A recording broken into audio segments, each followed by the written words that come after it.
I was waiting to speak for a few seconds because if you've seen my videos, you know that every single one of my thumbnails is like, and it's a bit strange. Like, why is Google's advanced AI, or hell, I mean, maybe YouTube is no longer full of people, or it's just AI bots that are so advanced that they just do everything, and they've chosen that the most appropriate thumbnail for my videos is, even though I think every single video I start with this, like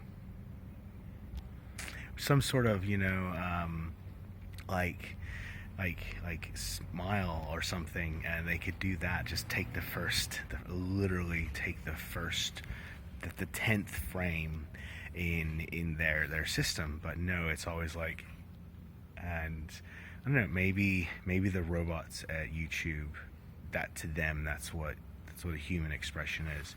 It's like, when you're doing that, that's because you're talking. I don't know. That's really strange. And it's been a few days since I've videoed. This is my videoing. I'm a videoer. Let's no longer use the word vlog or blog, but with moving frames instead of written words. We'll just call it videoers. I'm a YouTube videoer. A videoer experiencer? No, a videoer influencer. Maybe we'll make that the new thing, and that could just be what we all say. Anyways, it's been a number of days since I've done this, and it's funny, when I started, I'm like, I'm going to do this every day, every single day, 5 minutes. And even though I'll come out and I will not rehearse, which is very evident. Anybody that has seen this, nobody is saying, wow, he must have spent some time coming up with that script and working out the timing for all of his jokes.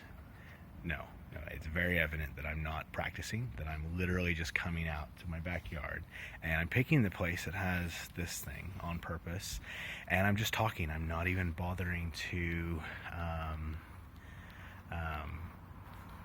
give any effort into this whatsoever. I'm giving zero effort other than using my mouth. And if anybody knows me, they know that that's just what I do. I just talk. Well, it'd be one of those things where, let's say we started at a new job. I'll be quiet for a little bit, and you may think I'm an introvert, but no. Extrovert as they come. But then at the same time, it's funny. Okay, so I guess this is what I'm talking about today. Extroversion, introversion.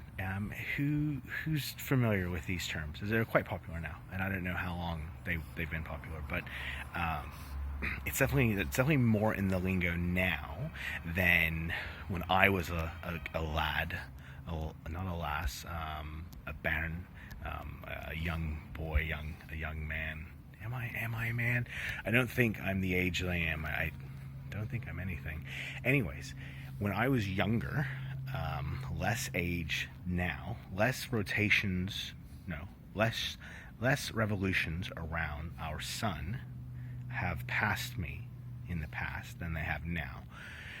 And so time is really just a matter of distance about our sun. Anyways, extroversion, introversion were not terms that I heard all the time. Now, big time, they're part of our language, they're part of what we talk about, and I'm extroverted. But also a massive personality theory buff fan, and my favorite is David Keirsey. David Keirsey, who didn't actually start studying until he was 40. He obtained his PhD in psychology, and I believe, I have to double check his biography, but I think he was a Berkeley professor, and he became a professor emeritus, and he did die, but in his 90s. And I would say his life's work is, as he would say, is on the study of madness. But in order to study madness, you need to get an understanding of health. That's kind of the issues that face some of our mental health issues. Is when we say mental health, often it's like we have poor mental health issues, or I have mental unhealth issues, and you don't actually find a number of things that say what is a healthy mind. I'm not going to go into that. But anyways, he said, effectively that getting an understanding of productive personality types and methods that people use to interact with the world is say the health, and then the way that we choose to escape from that responsibility, he called our dark escape. And so he did a lot of observation of mental unhealth. Anyways, he started with this personality type called Please Understand Me, and then Please Understand Me 2, and then another one called Brains and Careers, and then finally one called Personology. And they're all iterations of the same theme, but each one gets more and more complex and less user-friendly, more of like a reference guide. Anyways,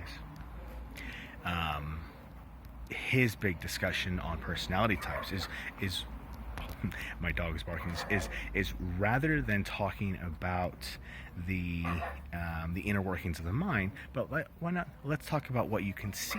And you can see the way people interact with other people and how they go about getting their tasks accomplished that they care about. And extroverts are often quite expressive, and introverts are quite attentive. And so he departed from the idea of extroversion.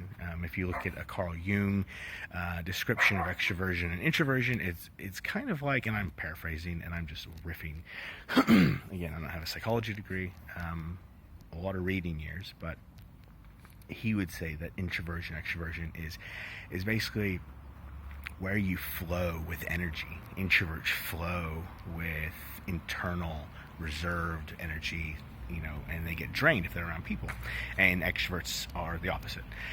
But when you talk about somebody that's expressive as opposed to somebody that's attentive, that's a different thing. You could see that that's an option. You could see that that's something observable. So, somebody that's expressive, maybe they don't talk a lot, but maybe they produce a lot of things. And somebody that's attentive, they might hold things back and pay attention, and yet they might talk more than somebody that's expressive. It all depends what they're doing that with.